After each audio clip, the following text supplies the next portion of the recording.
देखिएगा कि काव्य पाठ के दौरान पारो जी राम पर कविता पढ़ रही थी, वहां पर कुछ लोग ऐसे भी थे, अब नाम तो क्या ही लूं मैं, दोयम दर्जों के कवि होगा, लेकिन उन्होंने पारो जी की काव्य पाठ पर आपत्ति व्यक्त करी, और आपत्ति भी कैसी, बड़ी कैसी आपत्ति व्यक्त करी। आखिर पारो जी का दोष क्या है? क्या केवल इतना कि वो राम पर कविता पढ़ रही है? क्या राम पर कविता पढ़ना या अपने जो हमारे सनातन मूल्य है, अपनी सनातन परंपरा, जो सनातन आदर्श है, उस पर आधारित कोई कविता पढ़ना क्या कोई जघन्य अपराध की श्रेणी में आता है? अग्रण्य में आपसे पूछना चाहूंगा, लेकिन कई लोगों ने गहरी आपत्ति व्यक्त करी। हमारा जो पूरा जो अभियान है, ये मैंने पहले भी कहा था कि राष्ट्रवादी कविताओं और राष्ट्रवादी कवियों को प्रोत्साहन देने की कोशिश, ठीक है। हमें अब तक क्या पढ़ाया गया? अवधेश जी आए थे तो हमने चर्चा करी थी इस विषय पर कि हमें पढ़ाया गया कि अकबर महान है, औरंगजेब महान है, या एनसीईआरटी की पुस्तकों में पढ़ाया गया, और सिनेमा के माध्यम से भी दिखाया गया, और साहित्य के माध्यम से भी दिखाया गया। लेकिन अगर अकबर महान था तो महाराणा प्रताप कौन था? अगर औरंगजेब महान था तो छत्रपति संभाजी महाराज कौन थे? मैं छत्रपति संभाजी महाराज की चलचित्र देखने गया, यद्यपि मैं चलचित्र देखता नहीं हूँ, लेकिन प्रेरणा जी 2 बाल्टी आंसू की बहाई मैंने, 2 बाल्टी मैंने आंसू की बहाई। और छत्रपति संभाजी महाराज, यदि मैं बात करूं, आज भले चाहे, क्योंकि हमारे सामने दैहिक रूप में ना हो, लेकिन उनके विचार, उनके आदर्श सदैव जीवित रहेंगे। हो सकता है औरंगजेब जैसे, हुक्मरान औरंगजेब जैसे, या जो आक्रांता रहे होंगे, आतताई रहे होंगे, वो इस बात को लेकर के बहुत खुशी होंगे कि उन्होंने संभाजी महाराज की हत्या कर दी, लेकिन वो भूल गए कि भारतवर्ष की माताओं की लोरियों के माध्यम से, भारतवर्ष के बुजुर्गों की किंवदंतियों के माध्यम से, न केवल महाराष्ट्र, न केवल कोंकण, न केवल विदर्भ, न केवल दक्कन, बल्कि समूचे भारत के जो ग्रामीण क्षेत्र है, उनकी लोक कथाओं और लोकगीतों के माध्यम से, लेखकों की लेखनी के माध्यम से, और संजय जैन, सत्यम जी जैसे कवियों की कविता के माध्यम से संभाजी महाराज सदा सर्वदा जीवित रहेंगे, और कब तक जीवित रहेंगे? और चौधरी जी यहाँ पर आई है, धर्म की बात करती है, कई बार डरती भी है, उनसे कहा कि मैं आऊंगी, वो कविता सुनाऊंगी, तो कई कुछ लोग आपत्ति व्यक्त नहीं करेंगे। यहाँ कोई आपत्ति व्यक्त नहीं करे, आप खुलकर के बोलिएगा। डॉक्टर हरिओम पवार कहते हैं, मैं वो कलम नहीं जो बिक जाती है दरबारों में, मैं शब्दों की दीप्तिका हूँ अंधियारे चौबारों में। पूरी निर्भीकता के साथ कविता सुनानी है, अपनी विचारधारा पर अडिग रह करके कविता सुनानी है कि मैं वो कलम नहीं जो बिक जाती है दरबारों में, मैं शब्दों की दीप्तिका हूँ अंधियारे चौबारों में, मैं वाणी का राजदूत हूँ, सच पर मरने वाला हूँ, डाकू को डाकू कहने की मत रखने वाला। क्या जैसे हो सकता है किसी के रोल मॉडल हो, लेकिन हमारे लिए औरंगजेब केवल एक जिहादी है, केवल एक आतताई है, केवल एक आक्रांता है। आइए पारो जी, मंच पर आइएगा और अपने काव्य कौशल से सभी को परिचित कराइएगा। आइए पारो, आइए माता जी, आइए माता, बड़ी आश्चर्य की बात, बड़ी आश्चर्य। मैं बताऊं वैभव जी, अभी एक हुआ था मेरे साथ में, कौन सा नाम थे ना मुझे, तो वहां पर एक मुख्य अतिथि जी वहां के, तो उन्होंने ये कहा कि सबसे बड़ा जन्म भारत किसने किया है, तो हिंदू धर्म ने किया है।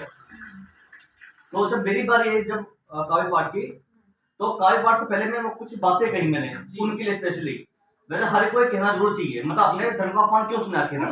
वहां मैंने कहा कि भाग्यवादी कैसे, आप बताइए, पूरी गीता में भगवान कृष्ण कर्म के लिए बोल रहे हैं, भाग्य पे बैठने तो कहीं नहीं रहे कहीं पर भी। और वो श्लोक था, कर मैंने कौन सा है, कर मैंने सिद्धंते कार्य, कर मैंने सिद्धंते कार्य, कर्मण्य वाली नहीं, कर्मण्य वाली कर मैंने सिद्धंते कार्याणि न मनोरथै मैं सत्य सिंह पर तो मुखे लगा, ये वाला।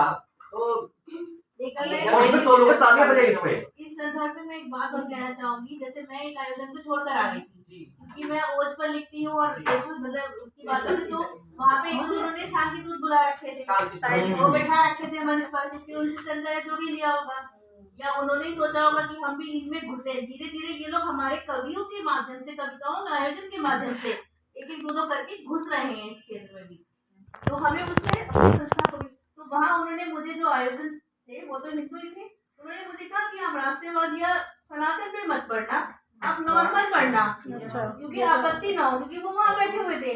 मैंने कहा जी मैं तो होली पे पढ़ूंगी, और मैं कैलाश से होली खेल के अयोध्या आऊंगी, अयोध्या से अरे, वृंदावन आऊंगी।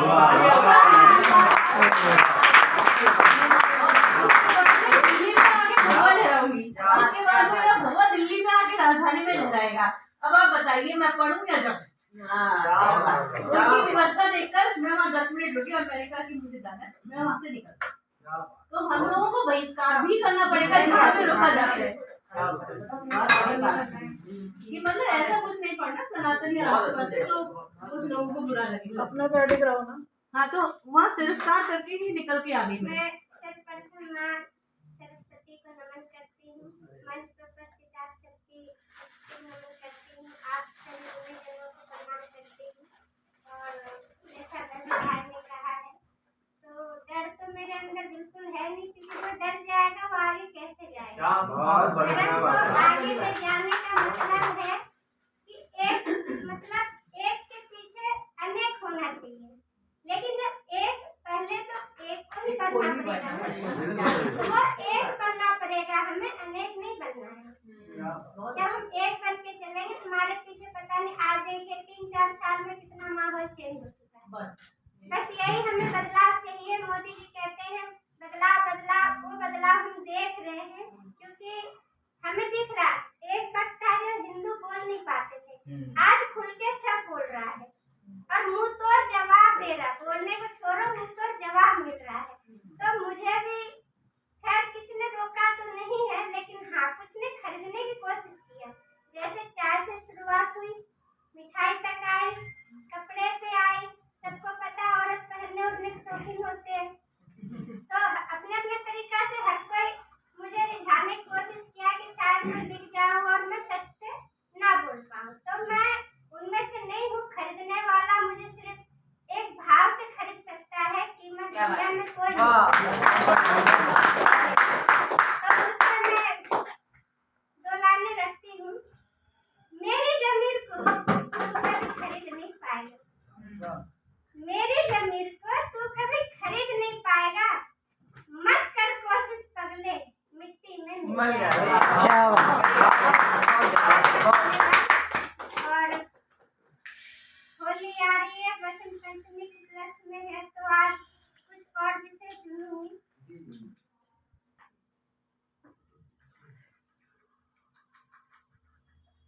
बाहर रंगों के मेले हैं, सभी अपनों से बहुत जुड़े हुए होते हैं, लेकिन परिस्थितियां दूर कर देती हैं अपनों से, तो मैं अपनों से जोड़ना चाहूंगी।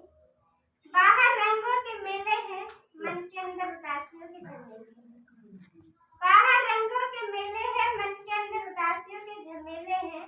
हमें याद आती है बचपन की होली, हमें याद आती है बचपन की होली, जो अपनों के संग संग खेले हैं। पतझड़ के महीने में नई बहारें आई हैं, कुछ पत्ते टूटते हैं तो नए कोमल पंछियां शर्माती हुई खिलती है, तो वहाँ से 2 लाइन ली। पतझड़ के महीने में नई बहारें आई हैं, देखो इनको गौर से, खुद से ही शर्माई है। बहुत कोमल पत्ती जब खिलती है तो खुद में सिंपी सी लगती है, बहुत अच्छा लगता है। अब आइए पर्यावरण से कुछ भी सुनाना, लेकिन वो जो कविता जिसपे सबसे ज्यादा विवाद हुआ था योगी जी पे, जो आपने सुना एक बार वो जरूर सुनाना। आप उसी वो जरूर सुनाना, जिस त्योहारों के लिए आप जाने जाते हो पूरे देश में, उससे परिचित कराइए सबको। जी चलिए फिर मैं वही तैयार जी बिल्कुल। भगवा रंग सब पर छाया, योगी जी फिर से आया। भगवा रंग सब पर छाया, योगी जी फिर से आया। मुश्किल में कुछ कहता,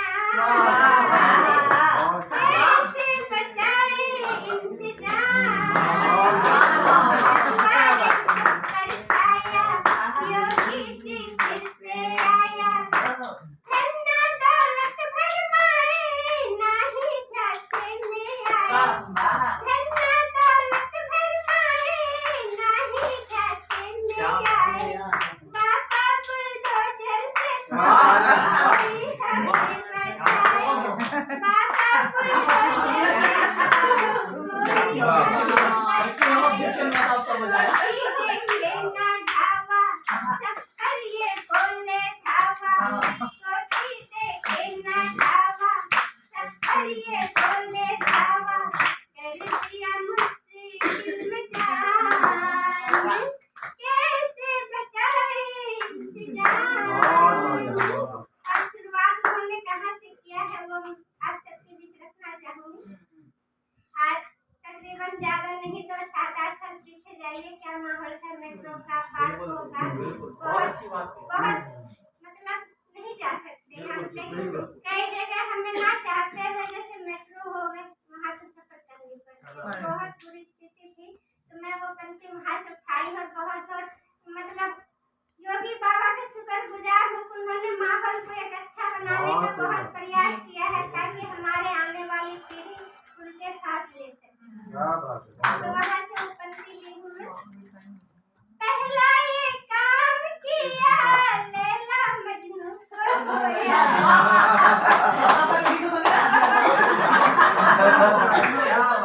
पहला ये काम किया लैला मजनू को धोया।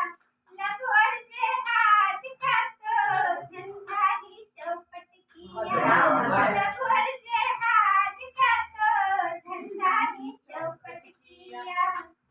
धर्म बचाने आया पाप मिटाने आया। धर्म बचाने आया पाप मिटाने आया। जोर से कहो जी जय श्री राम।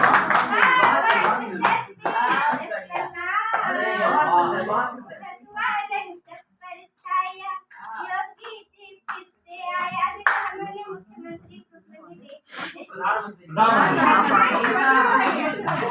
प्रधानमंत्री को देखने का दिलासा है। तो बहुत बहुत धन्यवाद।